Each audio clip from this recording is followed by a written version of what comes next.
Hey there, Beyonders. This is Chris with What the Suck Podcast, and you are listening to a fourth-hand production. Halloween bonus. Halloween bonus. Mike, roll the tape. That's terrible.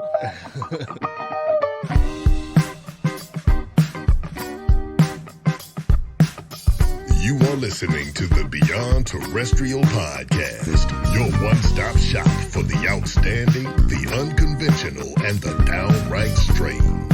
Strap in because the boys are about to take a wild ride. I'm Funk Master B, setting up that tea for the duo of Gumfoolery. Your hosts, Dan and Lee. Of course I believe in aliens. I mean, in an infinitely growing universe, why would we be the only living species? Bigfoot, Nessie, all that stuff, it's gotta be real. How are we to say that we're the only ones? It's just ignorant. I think aliens are not only from other planets, but they're time travelers.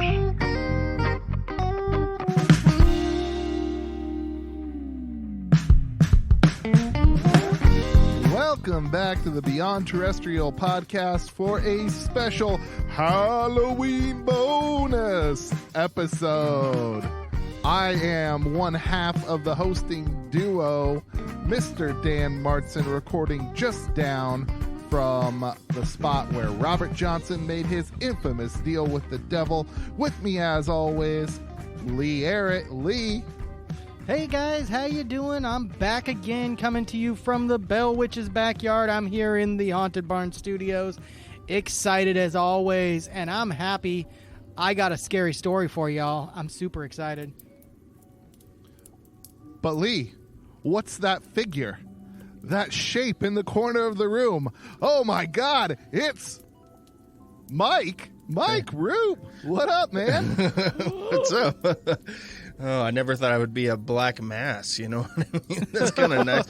It's kind of it's like a promotion. I'm like a real legitimate demon now. That's great. Yeah, well, you know, it was the beard, actually. It just like, it Oh, it's just the blended in beard. with the shadow. Yeah. I see. Yeah. That makes more sense. And that cape, too. Very flowy. Very good for the shadows, sir. Thank you. Yeah. It's my special Halloween cape. It's got little scary cats and witches and stuff on it.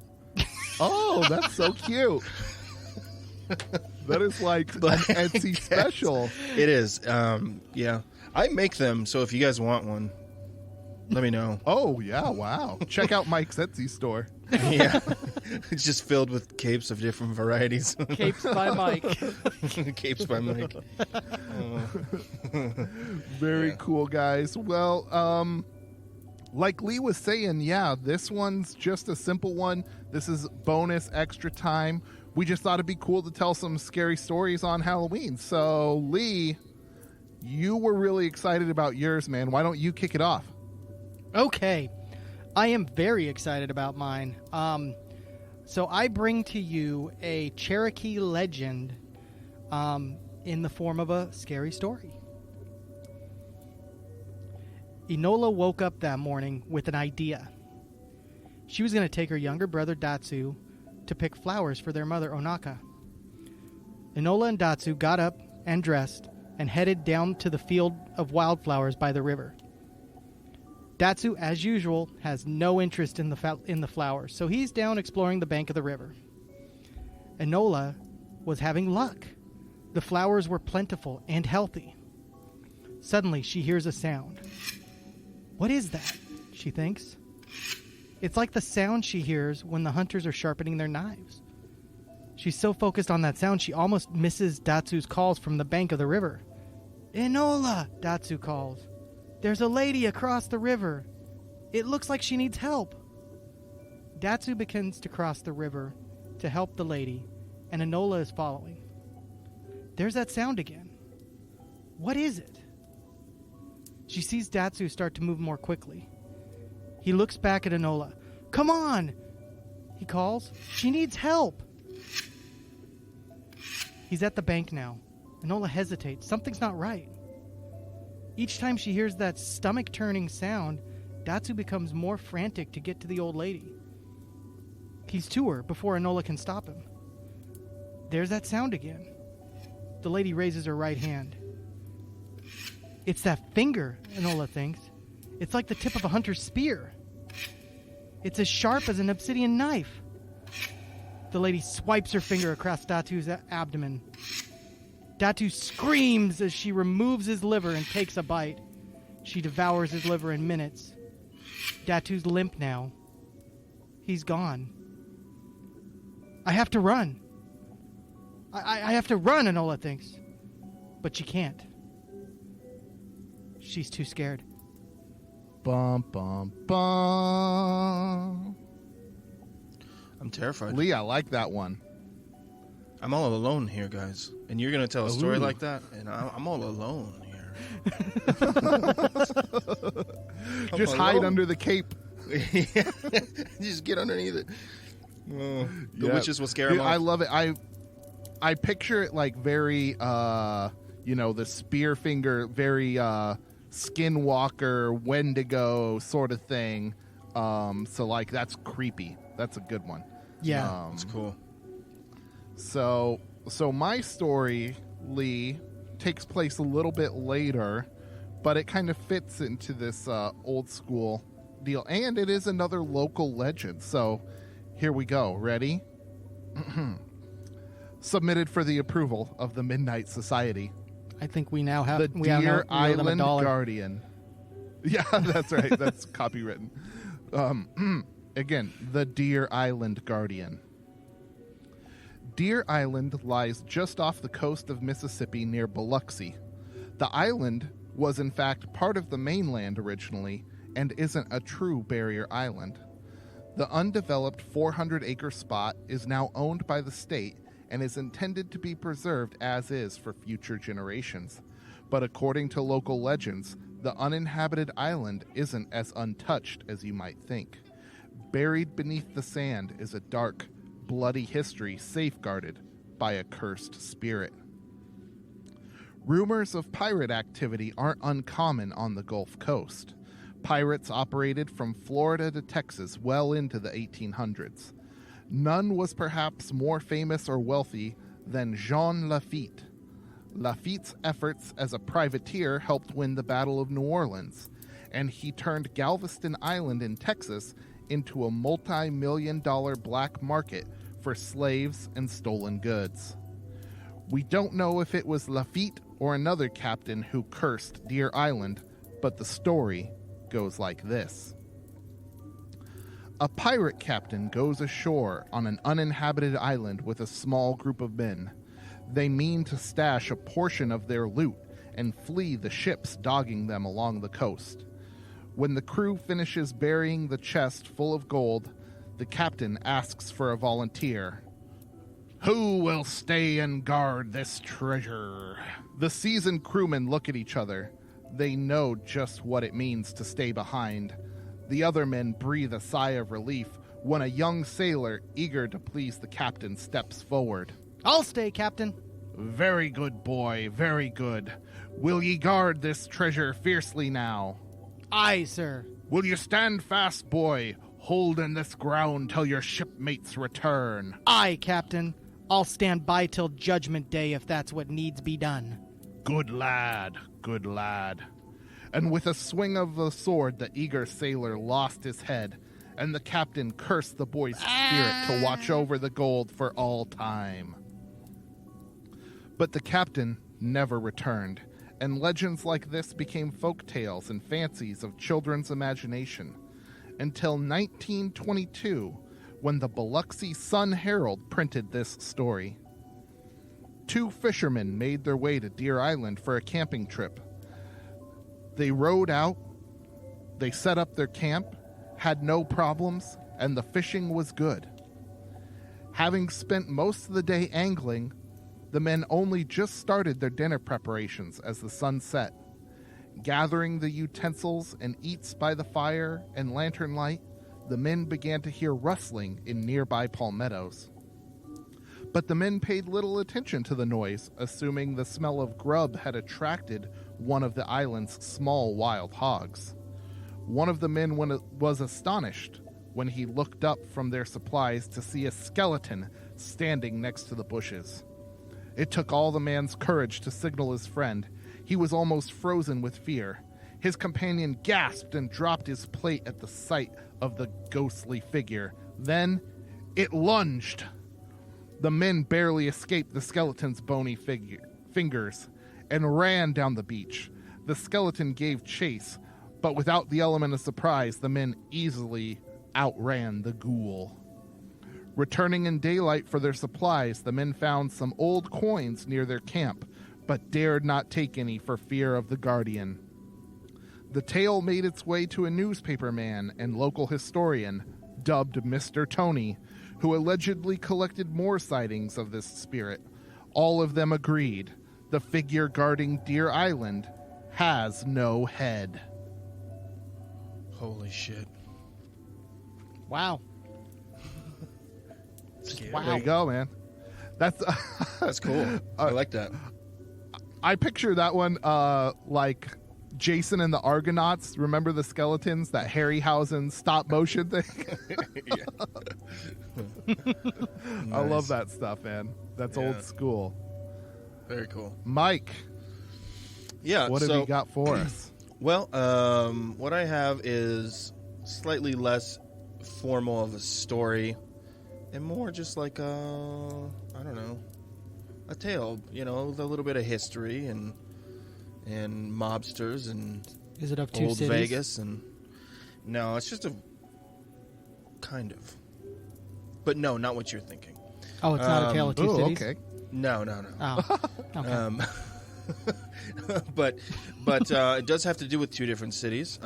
Basically, what I have here is the story, or I guess, like I say, it's not exactly like a formal like red story or anything like that. It's more just about the famous mobster Bugsy Siegel. He reportedly haunts to this day the Flamingo here in Vegas. I wanted to do something a little bit kind of central to Vegas since I'm here now, and there's a lot of ghost stories out there, but I kind of wanted to do something that maybe people don't know quite as well, and because this was new to me when I started kind of looking up, you know, local legends and things. And if you guys don't know who Bugsy Siegel was, he was a mobster from back in the day. He kind of cut his teeth in the Prohibition days as a bootlegger. Ran around with like the Lucky Luciano group of guys, and he was essentially sent out to Los Angeles to kind of cover West Coast operations, and eventually decided to invest in the building of the Flamingo here in Vegas. If you guys are familiar with that, it's one of the big hotels down there on the Strip. And so story kind of goes, the initial building process of the entire thing was kind of a train wreck. It initially was supposed to be only, this is in 1945, I think, or mid 40s. World War II is kind of coming down, is kind of starting to, you know, come down a little bit. Everything's are starting to cool off a little bit. Things are going along, and Bugsy starts to get into the Vegas realm as kind of a getaway from his Los Angeles lifestyle, where he had a wife and children and a nice hot piece on the side.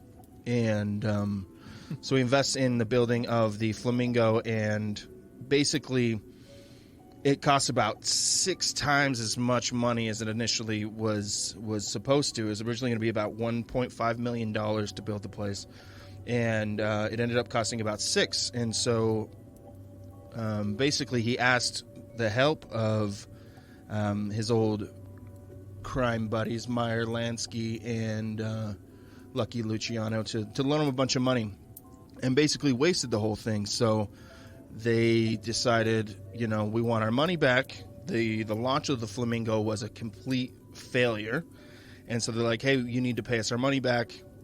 Long story short, couldn't really do it, and the hit was kind of out on Bugsy from that moment on. June 20th, 1947, he's shot and killed in his Beverly Hills estate that he shared with his girlfriend Virginia Hill, and they say that his ghost so spookily made its way all the way back to Vegas, and now haunts the Flamingo Hotel. So, dozens of people have reported seeing this ghost of Bugsy roaming around in his 1940s mobster garb in many different places. The presidential suite being one. There's also in the gardens outside, kind of by, there's a wedding chapel out there. He used to have an apartment there that apparently had like 3 to 4 inch thick brick walls, and it was, I guess, for, you know, to be a little bit impenetrable. He apparently got very paranoid in his later years, his last years rather, and so people see. Apparently, many people have seen him roaming around, his ghostly apparition, walking around the memorial, as well as a reported moment when there was a tour going on, a bunch of tourists, and a man came up and started basically correcting the tour guides, getting the facts right, and many people claimed that was Bugsy, and he basically walked along with them for a little while and then just kind of disappeared. So I've been wanting to go down and check it out myself, because I have never seen like his memorial or anything. They got a memorial there for him, but I want to go down and check it out. But yeah, apparently it's been reported by dozens of people that he's still kind of hanging around there. So I thought it was cool. Whoa. Creepy. Yeah. Lee, what if you were taking a tour and like some guy showed up in 40s, and then, in 1940s garb, just kind of disappeared. walked up and started walking along with them, and reportedly was correcting the tour guide on certain facts and everything about Bugsy and all that, and he was just gone. Yeah, that's creepy. Yeah. I thought it was pretty cool. I just imagine. No. I would never do that. See, I would never do that. See. Get out of here. See, you got it all wrong. That's not how it was. See. Yeah. You got it all wrong, hey, man. No, I never Yeah. said man. No, that's creepy. That's creepy. I love this time of year, guys. I really do. The time of the year where you can just start bringing out these creepy things. Yeah, it's fun. Dude. Well, and could you imagine like Vegas Halloween, the parties, right? Oh, yeah. Crazy. Mm-hmm. Yeah, But- yeah, for sure. Then you're there, and then you see like this ghost dressed up old school in a hotel. It'd be so much like The Shining, dude. I would poop my pants. Yeah. Yeah, I mean, it's not like this is just a couple people say, oh, it's haunted or whatever. Like, dozens of people have reportedly seen this. So it's like, Yes, dude. Craziness. it's legit. Well, yeah. That one's actually probably the scariest one, because it's like the most relatable. Yeah. Mine and Lee's were like outside, and this one's at a hotel. Yeah. Yeah, it's cool. It's So- got a little bit of history and all that too, which I thought was kind of cool about the whole thing. There's a lot of, there was so much that went wrong in the whole building of the hotel and then the launch of it. Like, for some reason, they had like unusually bad weather the day of the day of the opening, and all these celebrities were supposed to come, and nobody was able to fly out or come in from L.A. and all that, and basically like everything went wrong. It's almost like it was cursed in some sort of way. Like every single Yeah, that's what I step was of the gonna way. say. Yeah, every step of the way there was some sort of setback, and then he wasted all this money.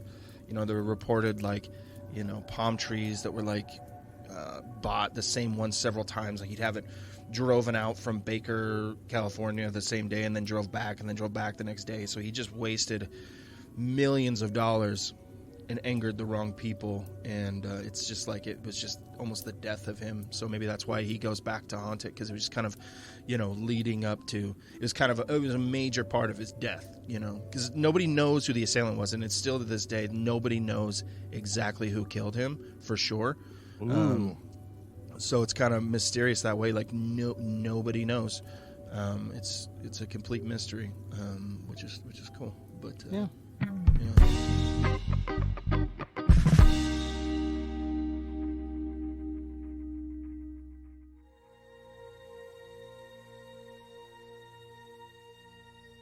Space, the final frontier. These are the voyages of the waste vessel, the Black Swirl. Its ongoing mission to explore strange news stories, to seek out new laughs and new absurdity, to boldly go where no sci-fi podcast has gone before. Welcome to Close Encounters of the Slurred Kind.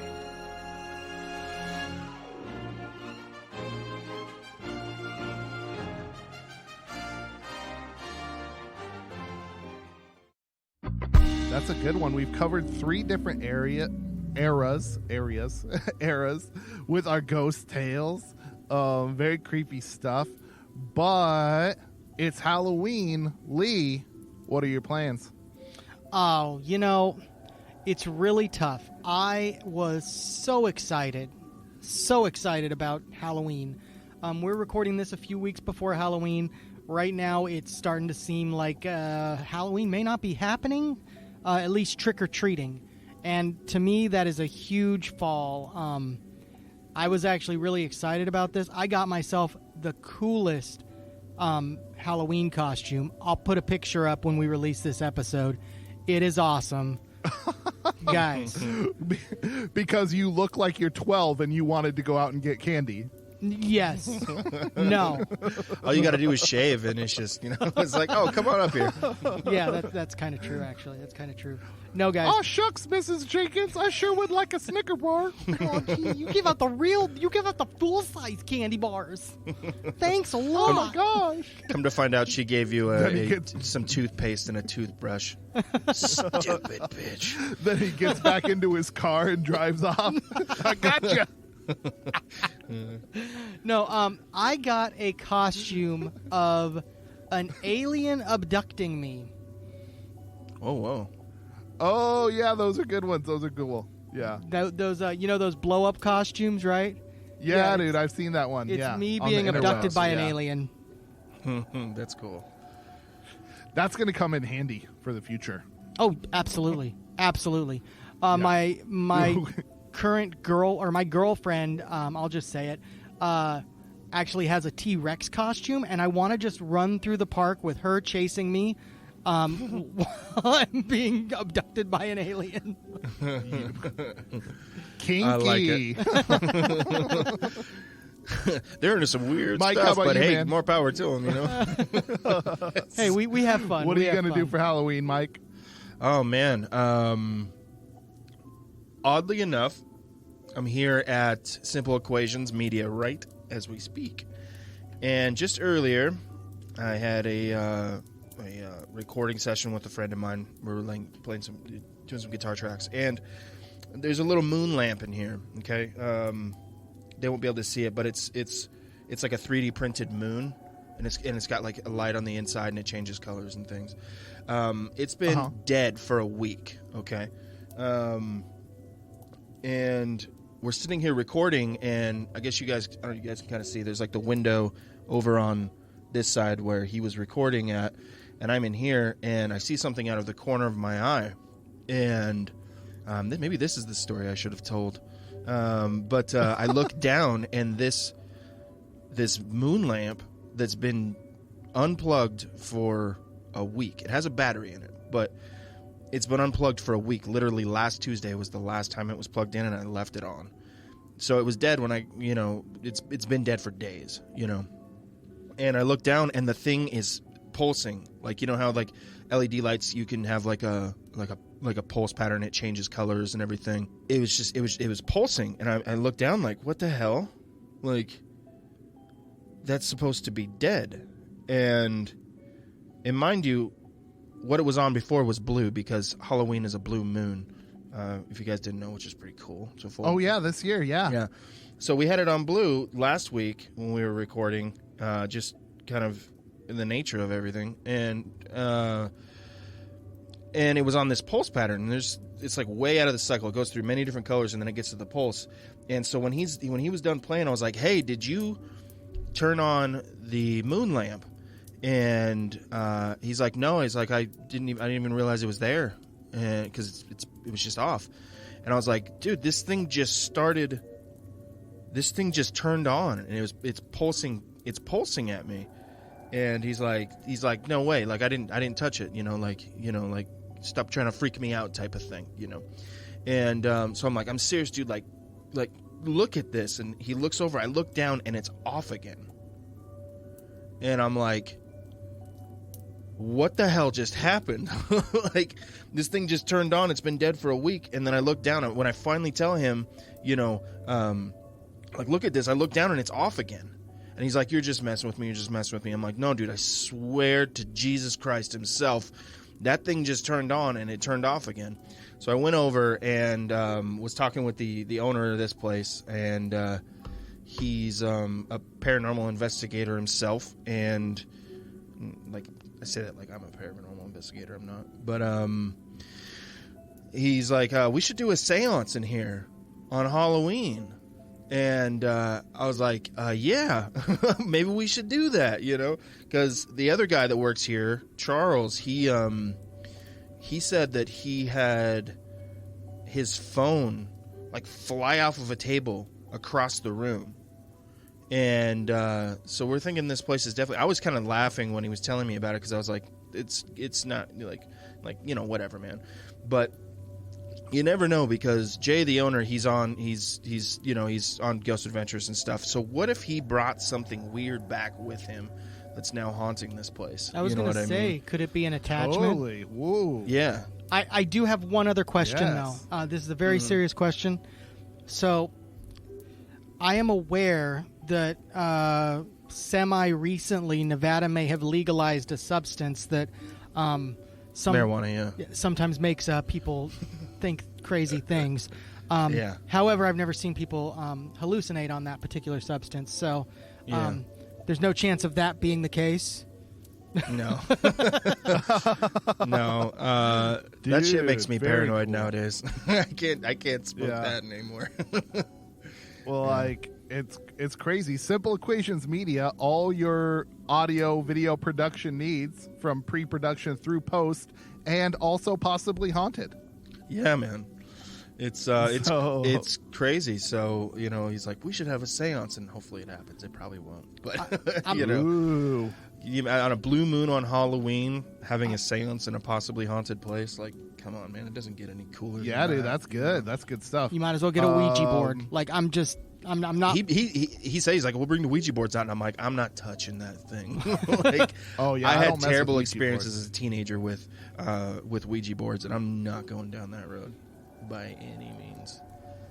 Well, Beyonders, follow the Simple Equations media on their social media.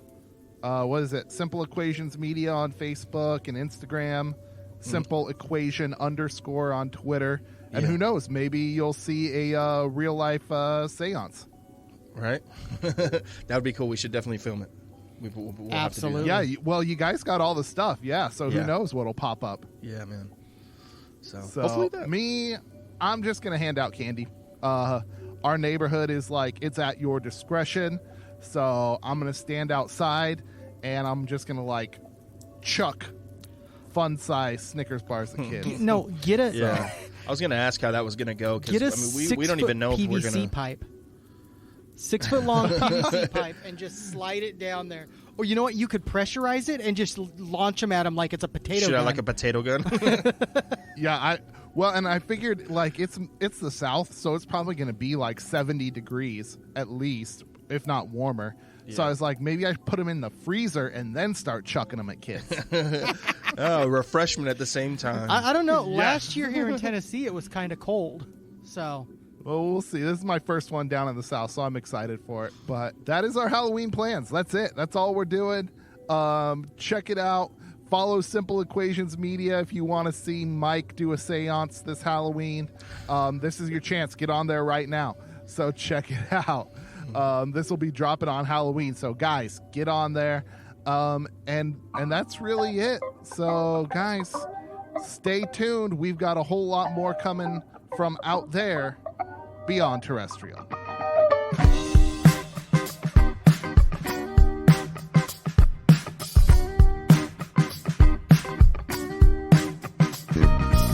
Thank you for listening to Beyond Terrestrial, all three of y'all. If you're still a fan of this show, follow Beyond Terrestrial on social media and join the Beyonders Facebook group for even more strangeness. Links to everything, including previous episodes, are available at BeyondTerrestrial.com. That's the place to go for stickers, merch, show swag, and our Patreon. Patrons get exclusive access to ad-free shows, giveaways, and the unedited after-show show. Anything you give to the show goes straight to Funkmaster B's bachelor pad, which for now is also where these giant turkeys record this show. This show was edited by Simple Equations Media with music by Mike Root. Dan and Lee will be back next Tuesday with more from Beyond Terrestrial.